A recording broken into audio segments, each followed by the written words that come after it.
साथियों नमस्कार। साथियों आनंद से रहें और प्रकृति के साथ सुरक्षित रहें। साथियों आज आप सामने देख रहे होंगे कि काफ़ी दिव्य पौधे सामने हैं।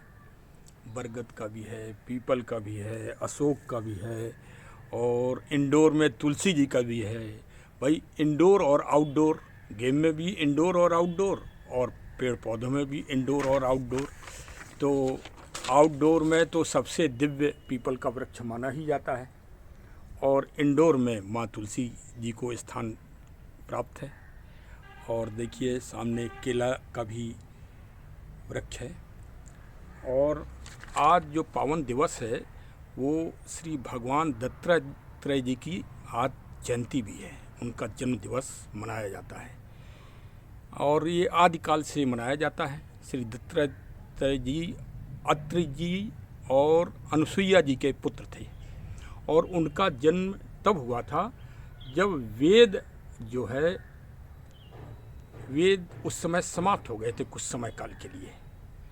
तो अधर्म जो है व्याप्त हो गया था। तब दत्तात्रेय जी ने का जन्म प्रागट्य हुआ था और उन्होंने ज्ञान परंपरा में ज्ञान प्राप्त करने के लिए, ज्ञान की जिज्ञासा के लिए अपने क्रमशः 24 गुरु बनाए थे। सबसे पहले पृथ्वी को बनाया, फिर जो है पवन को बनाया, फिर आकाश को बनाया, फिर जल को बनाया, फिर यम को बनाया, फिर अग्नि को बनाया, फिर चंद्रमा को बनाया और कबूतर, समुद्र, पतंगा, मधुकर, भंवरा, हाथी, वैश्या, काक, मृग, अबोध बालक और धन कूटती हुई महिला, लोहार, सर्प और भुजंग को बनाया। क्यों? जिज्ञासा, ज्ञान की जिज्ञासा प्राप्त करने के लिए और भ्रम तोड़ने के लिए। और वही अभी 2 दिन पहले जब गीता जी की जयंती पड़ी थी तो भ्रम के ऊपर हमने एक छोटा सा वीडियो बनाया था जिसके बहुत अच्छे कमेंट्स आए लोगों के और लोगों ने बहुत उसको मतलब सारगर्भित कहा कि बहुत अच्छा बनाया गया। चलिए आप सभी को बहुत बहुत धन्यवाद। और आज जो है हमको एक बहुत अयोध्या जी में एक बहुत बड़े संत मिले थे। उन्होंने कहा देखो ऐसा है कि जब आप राम नाम या भगवान का कोई भी चीज़ अगर सुनाने का आपके मन में विचार आ रहा है और कोई श्रोता आपके पास नहीं है और श्रोता के अभाव में आप वो चीज़ नहीं सुना पा रहे हैं तो आप कुछ दिव्य पौधों को अपने पास रख लीजिए और उनको वो चीज़ सुना दीजिए।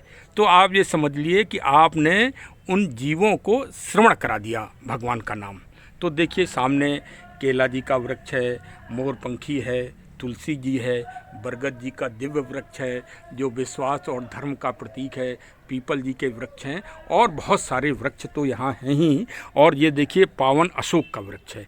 क्योंकि आज जो मैं प्रश्न करने जा रहा हूँ वो पावन श्री रामचरितमानस देखिए सामने है और शंख भी रखा हुआ है। मतलब ये एक शंखनाद करने जा रहा हूँ, ऐसा मन में विचार आया है।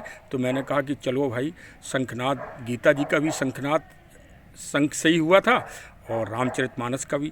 तुलसीदास जी ने रामचरितमानस नाम क्यों रखा इस ग्रंथ का, एक चीज़। और दूसरी चीज़ जो आज अशोक वृक्ष है तो अशोक वृक्ष के साथ और सुंदरकांड का बड़ा अच्छा संबंध है।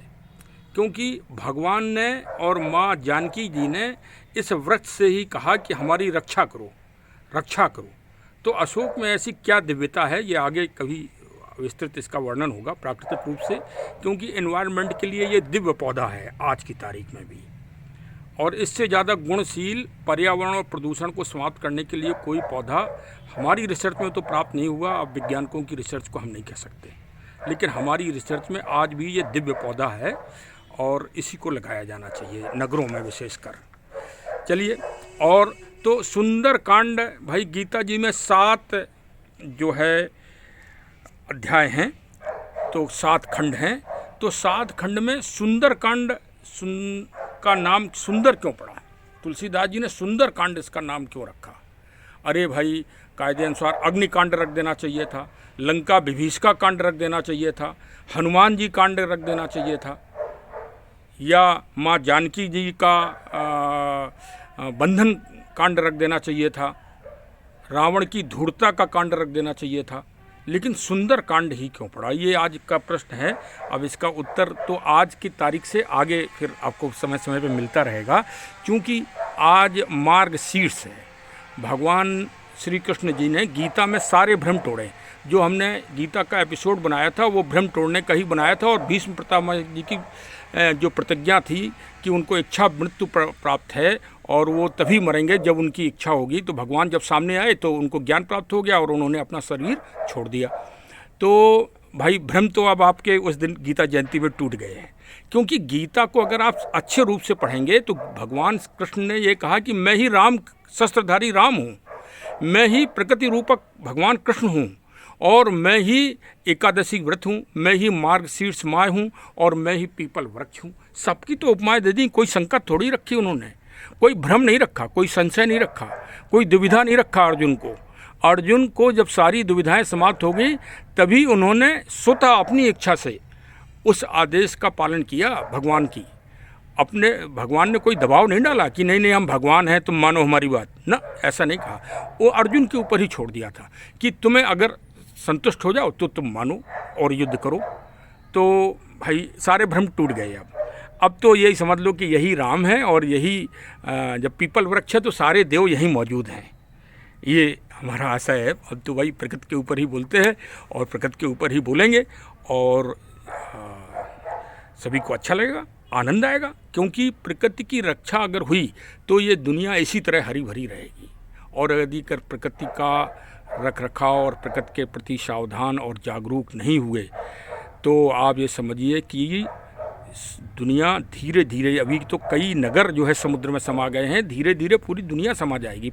प्रलय, जल प्रलय ऐसे ही होगा, देख लिएगा आप। और चलिए, लेकिन मानव बहुत होशियार है, मानव समझ जाएगा और प्रकृति का संरक्षण करेगा, क्योंकि गीता भी प्रकृति का संरक्षण की बात कहती है, और रामचरितमानस में तो पूरा एक अरण्य कांड ही है जो प्रकृति के संरक्षण के लिए भगवान राम तो एक एक हे खगमृग हे मधुकर्ण श्रेणी, उन्होंने तो इस बात को वैज्ञानिक रूप से सिद्ध कर दिया, जो हमारे जगदीश चंद्र बोस जी ने पूरी दुनिया में और क्या इतने वैज्ञानिक नहीं थे, वही सिद्ध कर देते। लेकिन भारत के ही महान वैज्ञानिक साहब ने ये सिद्ध किया कि इन पेड़ पौधों में जीव होता है। तो चलिए, मैं इसका मतलब जो कार्य कर रहा हूँ कि भगवान का नाम इन पौधों को सुना रहा हूँ, ये श्रेष्ठ कार्य है। और भाई मार्गशीर्ष सारे महीनों में श्रेष्ठ होता है। ये हिंदी महीने में 9वां महीना माना जाता है, और 9 अंक भगवान को सबसे ज़्यादा प्रिय है। तो इसको कई नाम भी हैं इसको अग्रहायण कहते हैं, मार्गशीर्ष कहते हैं, मगसर कहते हैं, अग्रहण कहते हैं। और सबसे बड़ी बात यह है कि जो 27 नक्षत्र हैं उनमें जो मृगशिरा नक्षत्र होता है वो मार्गशीर्ष माह में ही पड़ता है, और आज पूर्णमासी का पावन दिवस है। मार्गशीर्ष की पूर्णमासी धार्मिक दृष्टि से अति उत्तम मानी जाती है।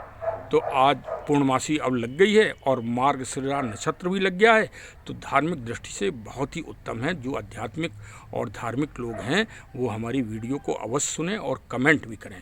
और अब जो है श्री सुंदरकांड से शुरुआत मैं रामचरितमानस की कर रहा हूँ, और सुंदरकांड का अब आगे आनंद आप लोगों को समय समय पर मिलता रहेगा, जिससे सबका जीवन सुंदर हो, ये पूरी दुनिया सुंदर हो। तुलसीदास जी का आशय ये है कि जब धर्म की जीत होगी और अधर्म का नाश होगा और शक्ति और भक्ति का मिलन होगा तो वहाँ सुंदरकांड होगा। जामवंत की पहली चौपाई में सुंदरकांड की पहली चौपाई सबसे वयोवृद्ध व्यक्ति श्री जामवंत जी से प्रारंभ होती है। जामवंत के वचन सुहाए, और उसे सुनने वाला कौन है? जो उस दल में सबसे यूथ हैं, श्री हनुमान जी। और जब वृद्ध और अनुभवी और विद्वान व्यक्ति की बात यूथ, जैसे हमारे भारतीय यूथ आज पूरी दुनिया में सबसे ज़्यादा हैं, और अगर वो जब सुनेंगे सुंदरकांड ऐसे दिव्य चीज़ तो ये दुनिया सुंदर बनेगी, भारत तो जरूरी सुंदर बनेगा। और चलिए, इसी शुभकामनाओं के साथ आज की वीडियो को मैं यहीं समापन कर रहा हूँ। इन पावन वृक्षों के दर्शन करिए।